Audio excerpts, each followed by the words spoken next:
don't think it's going to help me. So, I noticed Jack took the smart side. Well, not next to me. She learned early in life this behavior to move away from it.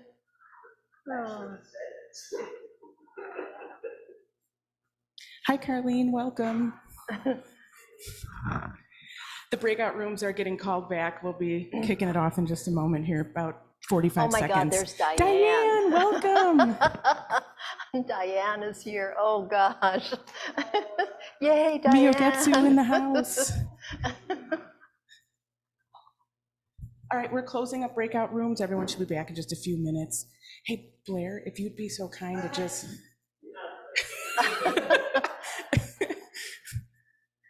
Yeah, one side this way, that's great, perfect. We got to make the aisle here for our Zoomers. See if I can squeeze us both in here now. Okay. Hi, Mark, we got Jackie and Patrick. Hi, Earl. Sarah's popping on. Welcome back, everyone. Shiro and Lee, welcome. Good to see you. Sandy. Me at the welcome desk. Okay, here we are.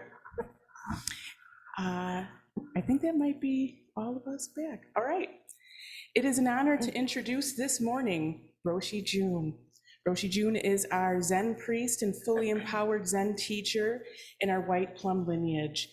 In addition to being our co-founder of ZLMC, she is also a master teacher of Hula and runs the Hula School she founded here called Halau I Ka Pono. I Ka Pono. I Ka Pono. I knew I was missing something there. Where she teaches ancient and modern hula to children and adults. This morning, Roshi will be giving a talk entitled Contemplations on the Platform Sutra. Thank you, Roshi. Thank you. Okay, let me zoom you in. Okay.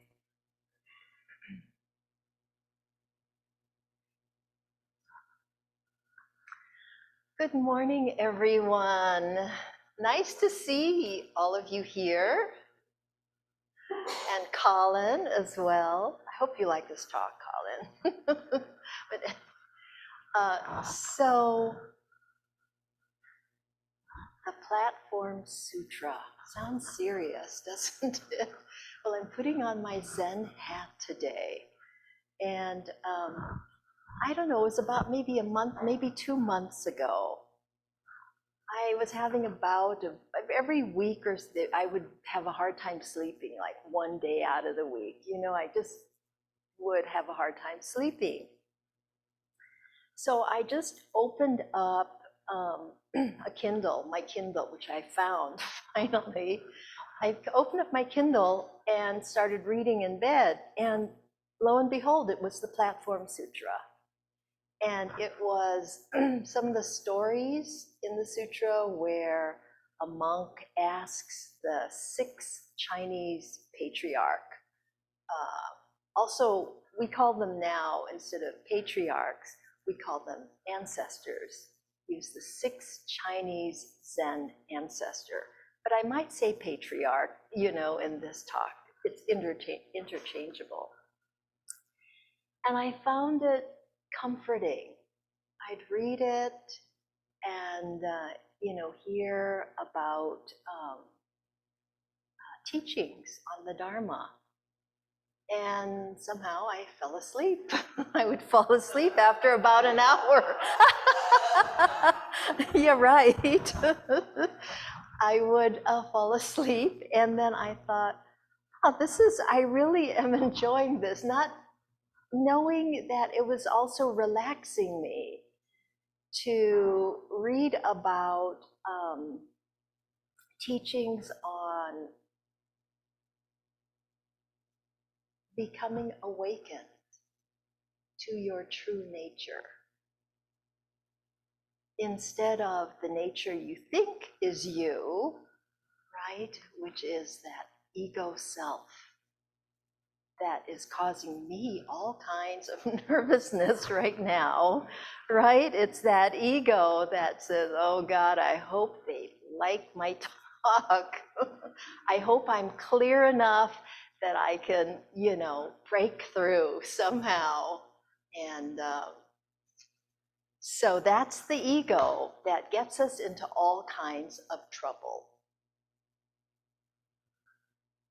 And it was actually, I didn't even know what version of the platform sutra it was, and then I couldn't even figure out how to work my Kindle. This is how often I read my Kindle. Like, what is the title of this book? And then I finally figured it out, and it is not one single thing. It is Shodo Harada Roshi's version, his commentary on the Platform Sutra. So the Platform Sutra, a few weeks ago, Joshin Roshi gave a wonderful talk on knowing your mind, which is the teaching of the sixth Zen patriarch from China, sixth Zen ancestor. Know your mind. Well, I think I know my mind. It's all jumping all over the place. Okay, is that the mind that he's talking about? Well, that's part of your mind, but there's something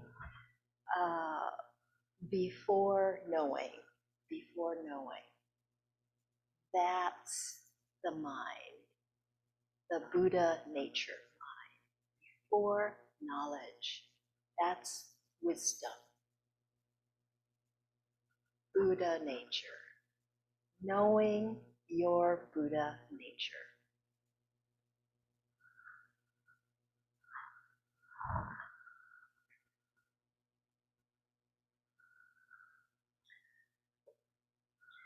So it's interesting, Shodo Harada Roshi, because when we were in Hawaii, at the Zen Center of Hawaii, we got a phone call one day from Fred and Carol Olson. Well, it was Fred that was calling. And they lived in Whidbey Island, and they would come to Kailua Kona once a year in November for a little vacation. They could kind of be called a snowbird. You know, if you're in Hawaii, you call people who come to Hawaii in the winter snowbirds. And so we got to know them. You know, they came to sit at our little Zen center. We went out for meals together. We got to know each other. And Fred, I remember him asking Joshin Roshi if he would ever consider making something like a hospice house, or a house for, you know, older people to retire to on the island, kind of, you know. But we just couldn't consider that step from where we were then. Anyhow, on Whidbey Island, he and his Sangha and other Zen practitioners in the area invited Shodo Harada Roshi to come. And what happened was they built Tahoma Monastery there. It's a Rinzai Zen monastery. And he goes really all over the world teaching.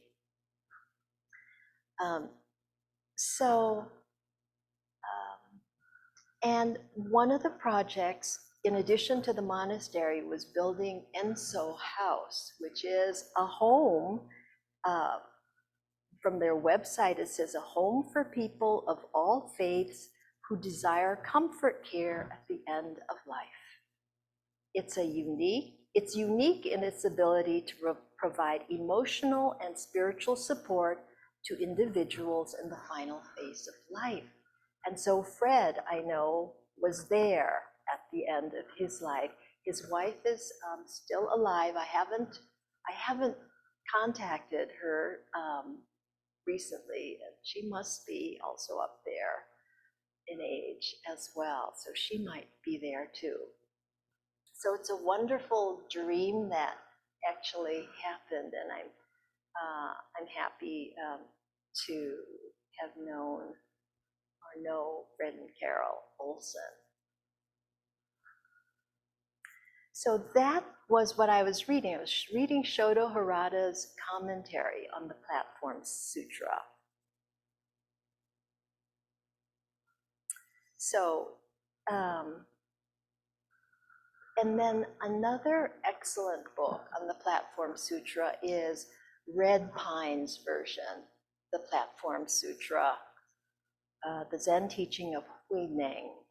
Huineng, that was his name, the sixth ancestor. And I'll read a quote from Red Pine. To see our own nature is to see the nature of reality. To see our own nature is to see the nature of reality. There is no greater insight or realization. There's no greater insight or realization to see our own nature. We can be helped by a sutra or a good friend, such as a spiritual advisor. But the kind of instruction or advice we need to free ourselves from suffering can also come from within. And in fact, you can hear a teaching, but if it doesn't ring a bell inside, nothing happens. So, Red Pine says, all the teachings of the Buddhas are present within us because all Buddhas and all teachings arise from this very nature that we all share, Buddha nature, that we all share this Buddha nature.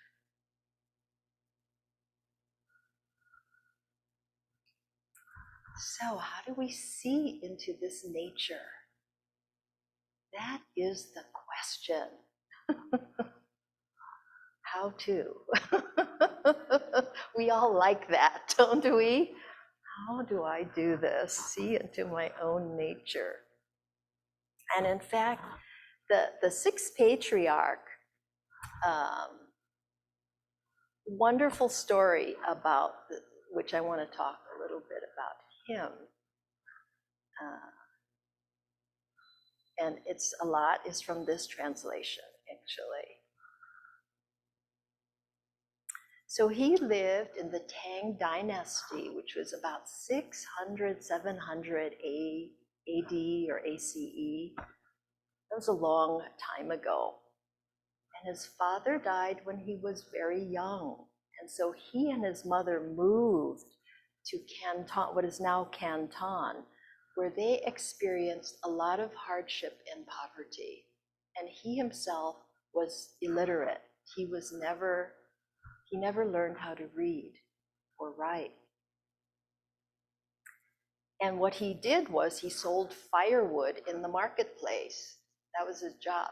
So different from like the Buddha, who was a prince, who had everything and then gave it all up.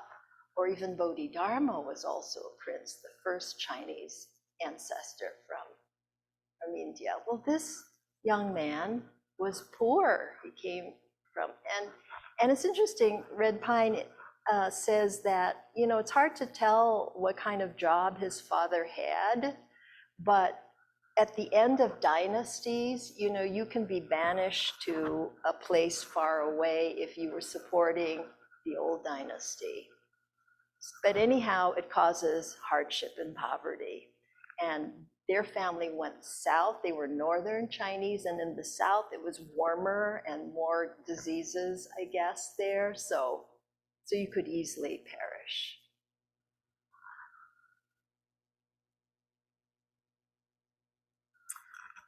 So here's the beginning of the story that Huineng tells of his life. One day, the shopkeeper ordered a load of firewood brought to his store. After he took the delivery and paid me, I walked toward the door and met a customer reciting the Diamond Sutra out loud.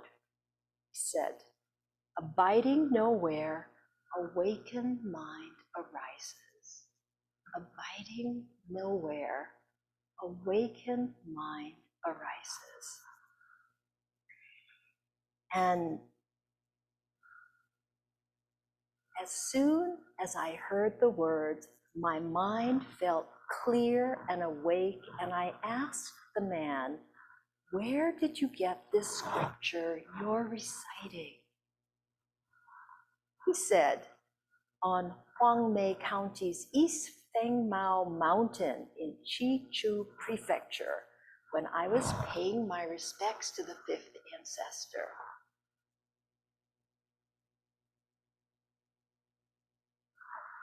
And while I was there, I heard him tell the monks and lay people that just by memorizing the Diamond Sutra, they would see their natures and immediately become Buddhas. See your nature, become a Buddha. As soon as I heard this, I felt drawn by something from a past life. I said goodbye to my mother and left for Huangmei's Fengmao Mountain to pay my respects to Master Hung Jen, the fifth Chinese ancestor. Master Hung Jen asked me, where are you from? And what exactly do you hope to get from me by coming to this mountain to pay your respects? I answered, your disciple is from Lingnan, a commoner of Hishu. The reason I came all this way to pay my respects is I want to be a Buddha. I don't want anything else.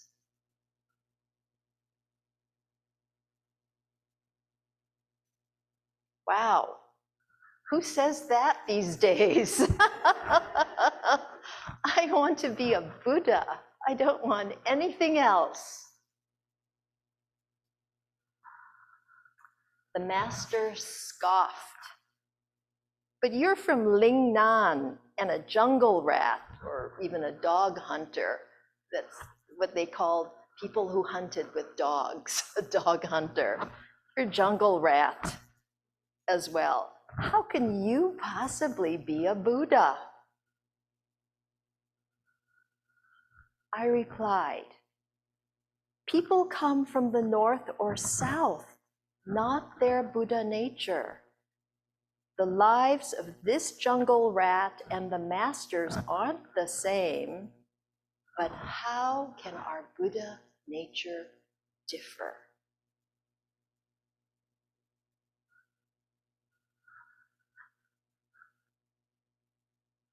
So with that, the master was like, ooh, I have got a live one here.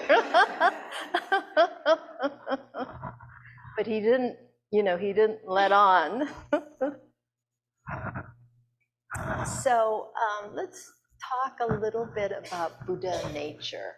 A little bit about Buddha nature. So, does anybody have any thoughts about a description of Buddha nature or a definition of Buddha nature?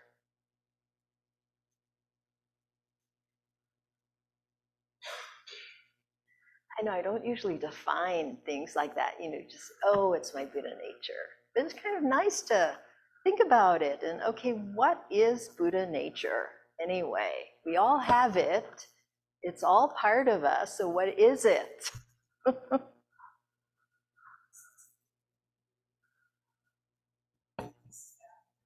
sense of equanimity, calmness, balance. Oh yeah, right.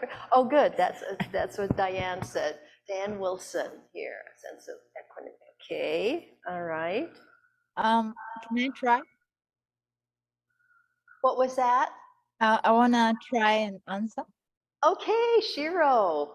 Yeah. So I don't think I think Buddha nature is in the realm of the worldless. that there isn't a word or a concept or a definition that can quite put it, because everything is contained in it, including all the definitions. So I'd say it's basically our true nature, the undefinable, the seemingly hidden, but always here. It's who we are, our true nature. Good. Behind all our preconceived notions of who we are. It's before that.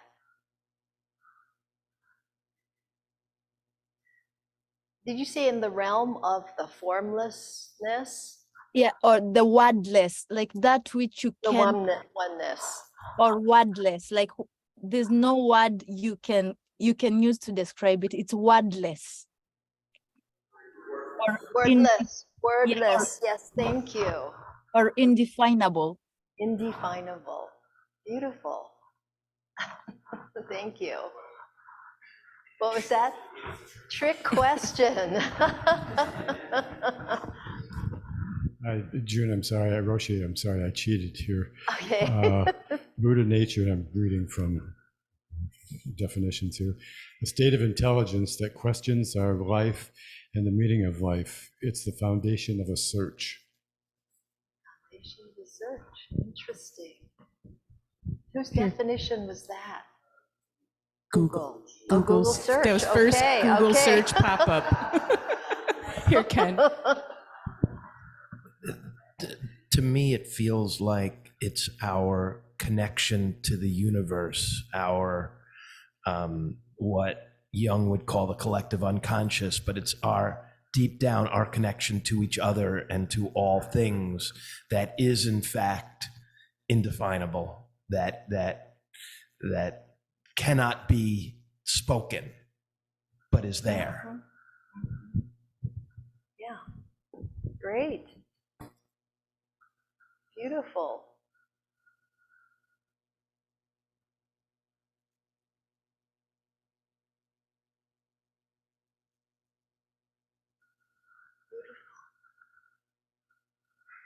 So, getting back to the story, the master was about to say something more to me, but when he saw his attendants standing there, he didn't say anything else and sent me to join the Sangha workforce.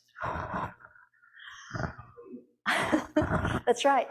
A novice then led me to the milling room where I peddled a millstone for rice for more than 8 months. That's what Huineng did. He milled rice because the monastery grew their own rice, and so they milled it. That was his job. He was not a disciple. He was not asked to be a disciple. He didn't go sit. His work, meditation, was milling rice. One day, the fifth patriarch suddenly called all of his disciples together.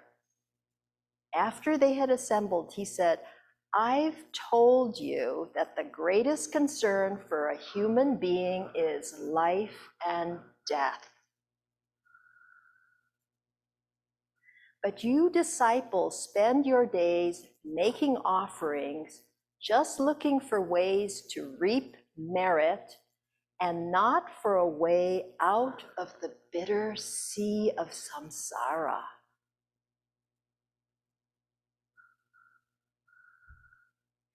If you're blind to your own nature, how can you find the doorway to merit? Go back to your room and look into yourselves.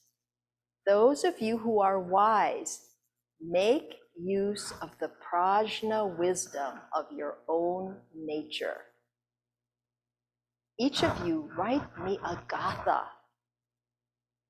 When I read your gathas, if any of you understands what is truly important, I will give you my robe and my dharma and appoint you the sixth patriarch. Hurry, as if there were a fire.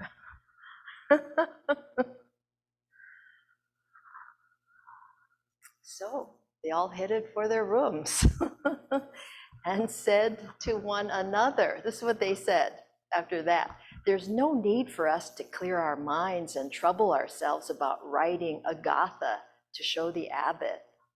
The Venerable Shen Shui, or Jin Shu Doza, is our precept instructor. After he receives the Dharma, we can look to him. Why should we write a gatha?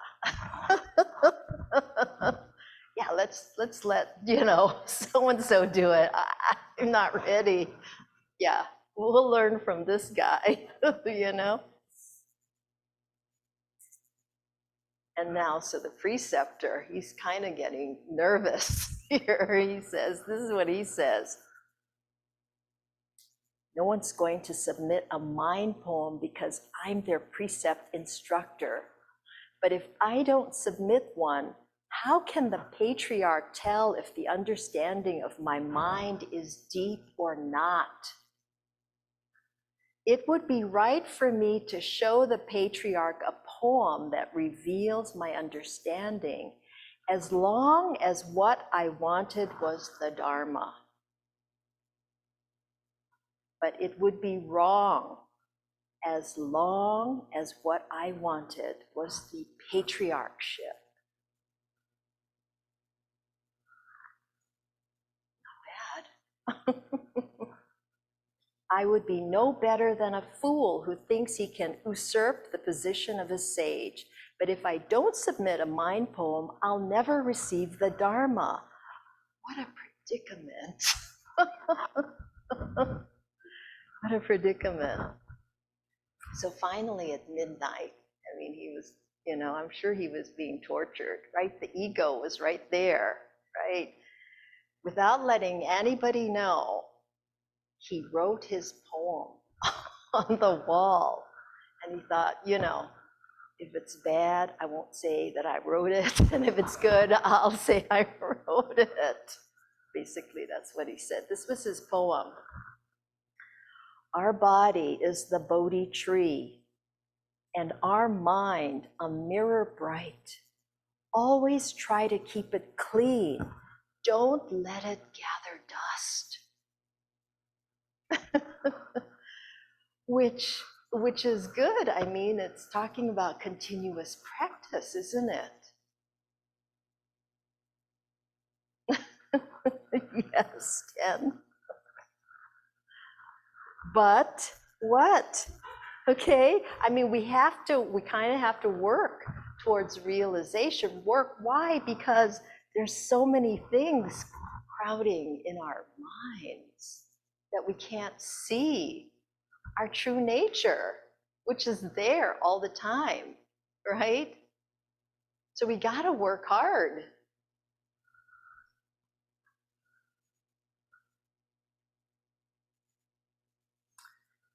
But what was clear to Master Hungzhen was that the poem didn't say anything about going beyond birth and death.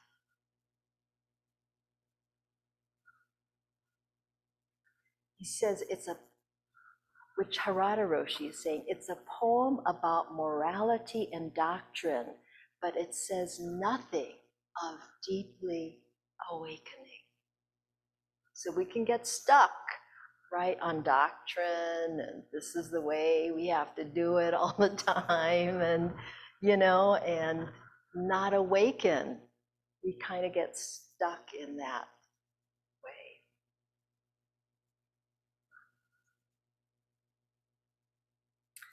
So Master Hungzhen told him it was a poem of nearing the gate. He did share this with him. To everybody else, he said, this is a great poem. You all should memorize this, and you're gonna get there. You're gonna be awakened. That's what he said to everybody, but to the the preceptor, he said,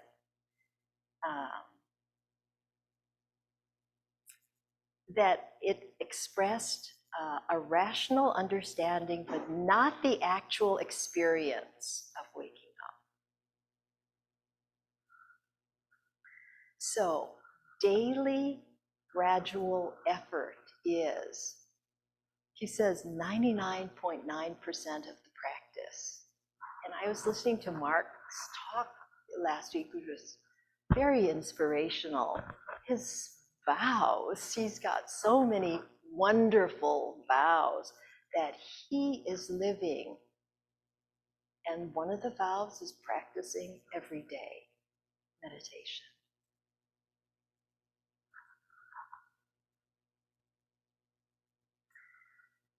And at the same time, we have to understand that we can't expect that that will lead to awakening.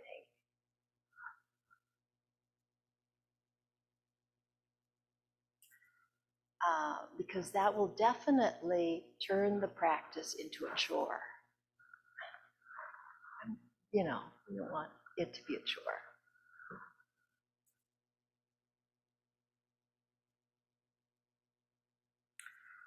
So, getting back to the story, a few days later, a young novice passed by the milling room and he was memorizing Jinshu Josa's poem. And Huineng heard that, and he knew it was a good poem, but not one of clear understanding.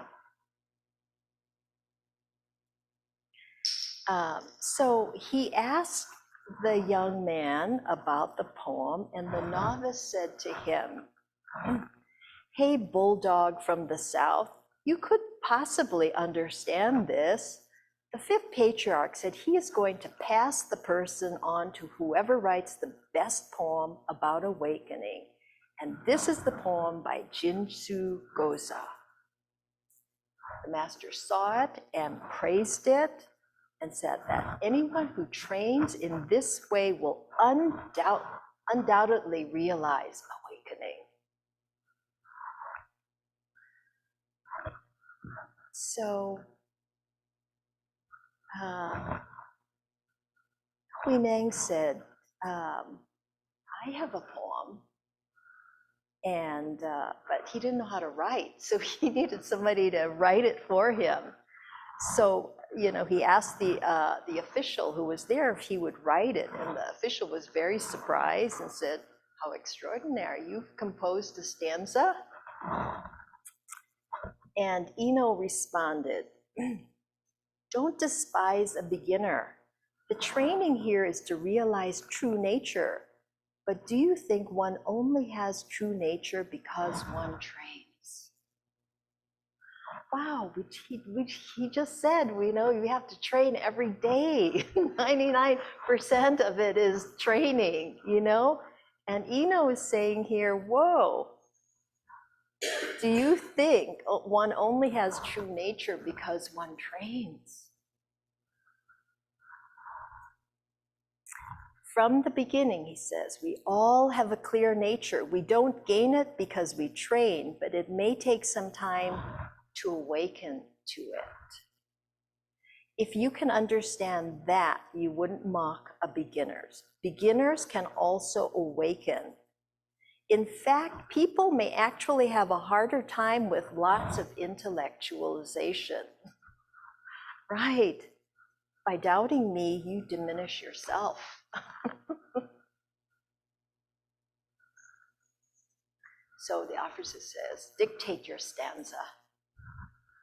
So I'll write it for you. Okay? And if you are truly to become the patriarch, don't forget to liberate me.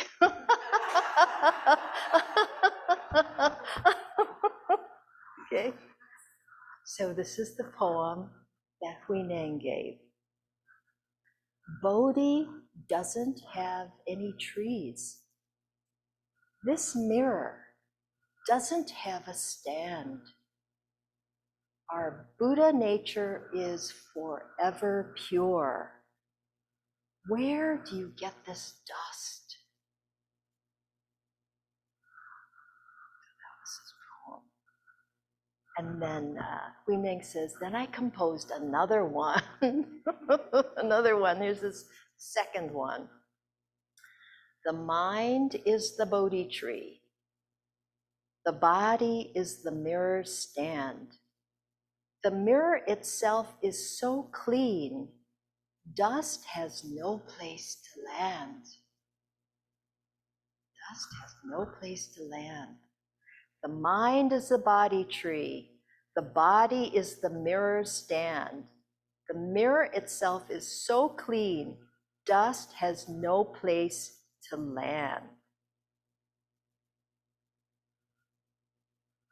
The master saw this poem and he knew that Huineng understood. But he didn't want anybody else to know it, because I guess in a monastery, things can get kind of brutal sometimes, you know? I mean, jealousies, even though you're supposed to be working on your ego and yourself, it comes up.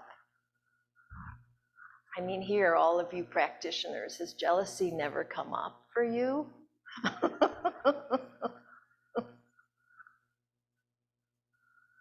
Not to mention anger. It does come up for me.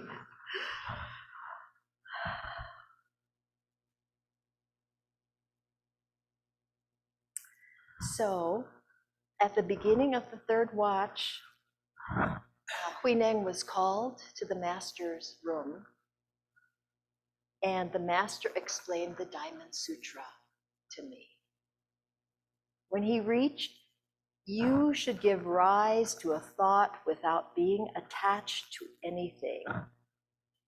You should give rise to a thought without being attached to anything. I suddenly realized that nothing in this world is separate from our own nature. Nothing in this world is separate from our own nature. And I said, Master, how could I have guessed that my own nature was already pure? How could I have guessed that my nature was already beyond birth and death?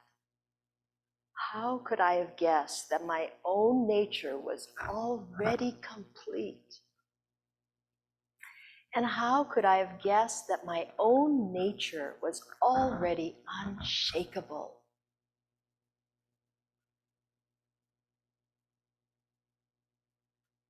Hungzhan knew I had realized my own nature and said to me, unless people know their own mind, studying the Dharma is useless.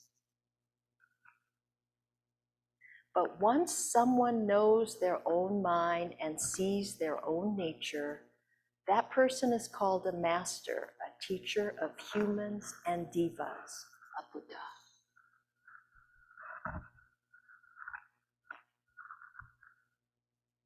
So Huineng was already a Buddha. It's already a Buddha. Wow. And on his first teaching, I mean, he said a lot of things. But Harada Roshi says, which I kind of liked, he says, Huineng begins by asking his audience to clean out all the knowledge and conditioning they have accumulated during their lifetimes. Wow, how do you do that? And that's where Zazen comes in, this practice of Zazen. And Harada Roshi, actually, I went to their site on Tahoma Monastery, and he gives a wonderful teaching on how to do Zazen. Of course, he can do full lotus.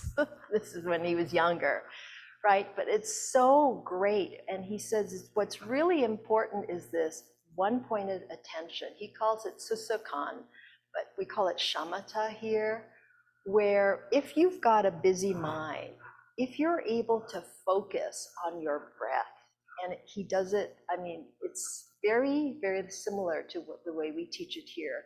We're focusing on the out breath. But the other thing he also really talks a lot about is the posture.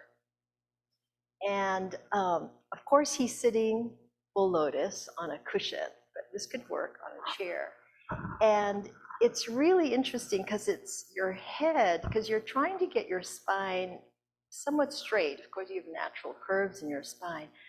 But if you pull your chin in a little bit, and your back should be somewhat straight, you know, you're not leaning, you know, you're not making an L like this, you know, you're straightening up like that. And if you kind of tuck your chin in a little bit, it's like your head is touching the heavens, which is interesting. And so you're sitting, so you've got the energy of the earth, the chi of the earth, the energy of the heavens, the chi of the heavens.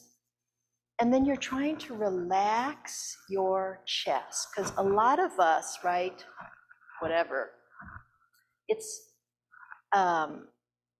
hard to breathe deeply. And he's encouraging us to breathe deeply from our bellies, which then kind of gets the diaphragm moving so the chi does not get stuck here and just goes up. That's why yoga is such a wonderful thing to prepare the body, because it relaxes the body for meditation.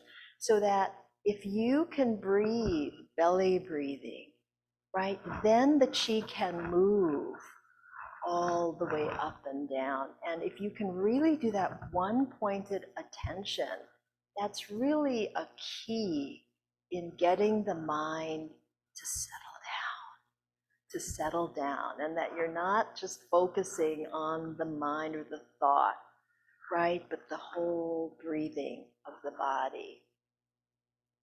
So I was just really, so I was practicing that today, because we don't really focus so much, but it's very, very important, shamatha is, to the practice of trying to let go all of that conditioning, right? All of the ego, whatever we use to build up our ego, can we let it go, let it go? Our lives will be much calmer and happier, for sure.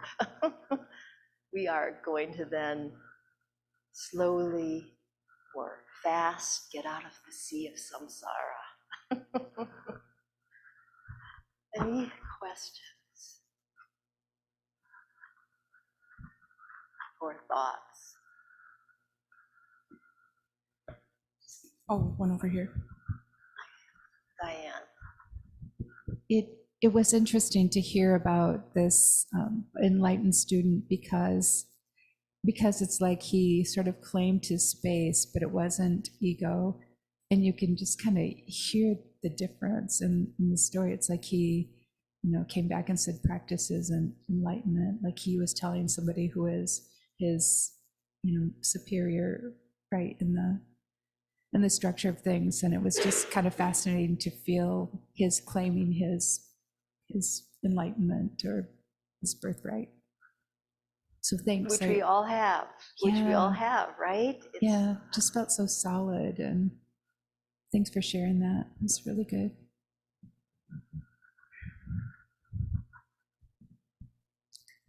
Yeah. For whatever reason, I enjoyed the story because the fifth ancestor, the fifth patriarch, understood the problem that he had in the monastery and knew that everybody was stuck in their ego.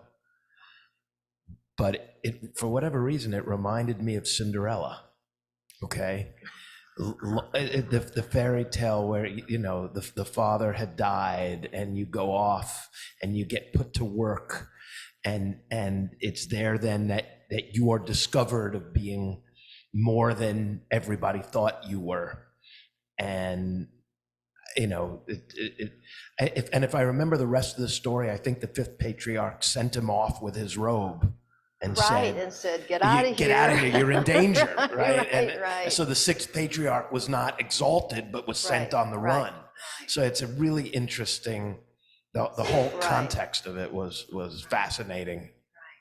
Right, so there's that southern school, which is Huineng School of Sudden Enlightenment, and then Jinsu Joza, he did go on to become a good teacher in the northern school, and his was the gradual approach to enlightenment. So, two schools.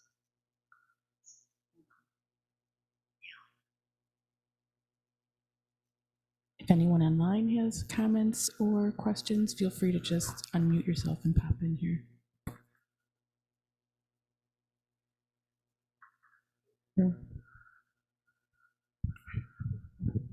Roshi, thank you very much for this. I don't even know if this question makes sense, so I'm going to ask it anyway, go out on a limb here. One of my takeaways was it's a question and doesn't necessarily have to be answered, but is our process is it better if it's experiential or structural or kind of a combination of the two? Structural meaning, at least to me, is, we follow the Eightfold Path, and we sit and we meditate and we do other things that are part of the structure. Or do we use those as a foundation to refer to, but we also live a more experiential Buddha life? Right, so, those are, to help us. What the sixth patriarch ancestor is talking about is direct experience is what's important to him. Seeing things as they are without any overlay extras of the thoughts or the judgments or the criticisms that we add to it. To seeing things as they are. That's the practice. It's trying to be real.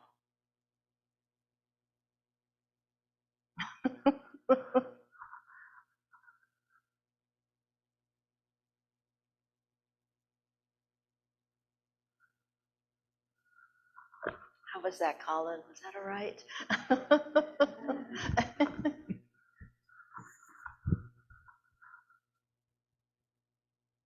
There's so much more to say. I mean, this is such a rich sutra. It is just so rich.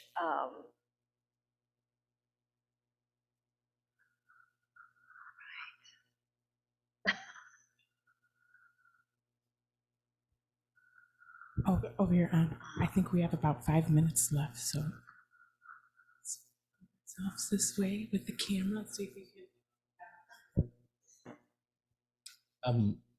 I was just wondering if you could talk a little bit more about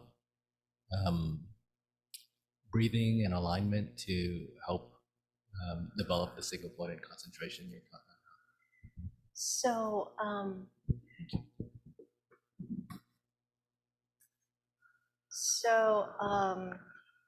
He actually, Harada Roshi actually talks about as you're exhaling, first of all, the posture is really important, right? And not focusing so much on the in-breath, but as you're exhaling, actually counting to like 8 seconds, like I do 1,000, 2,000, 3,000. If you can have an exhale at least 8 seconds long, that's a good amount to start for calming the body. And then, because inhale, the body will naturally inhale. So and then counting up to 10 with those exhales, and then just returning to 1, basically. And, the way we teach it too is you don't want to get stuck there. If you just can't do it, that's okay. You're sitting and you're breathing. That is fine too. So this is just another way that you might experiment with and see how that, because when you're sitting, I have spent a lot of time sitting and daydreaming, okay? And what Harada Roshi is saying is, you know, you've got to be on the spot, right? So you've got to train to be on the spot. You've got to train to be present, not thinking about yesterday or thinking about what's up, you know, what am I going to do the rest of the day or next week. You know, you want to just be present. That's our Zen practice with what is right now. And so if you're kind of just lackadaisical, what kind of practice is that? Well, it's a lackadaisical practice. Okay, you're at least sitting, something. But if you, you know, again, you can't say if you want to be enlightened, you should do this. You can't say that either, because that's not the way. Right here, Diane. Do you ever wonder if, in meditating, that having 5 minutes just to wander is... I think it's okay. I think it's all right. I'm not, so, you know, Yeah. Maybe I set the timer and then move into... I find my mind wandering, but again, that's your mind, and that's, we train in noticing that, and then just coming back, you know, and, you know, and then you know, so. Yeah, I almost wonder if mine doesn't need like a little wandering time. I think it's okay. You know, into everybody's it. different. Everybody's different, so.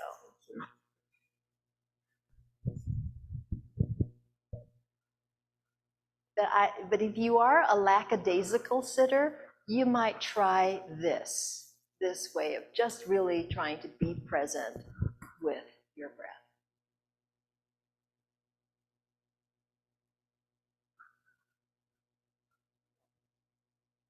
Any other thoughts, comments, questions, things arising? And we like lackadaisical sitters. We here, like lackadaisical sitters.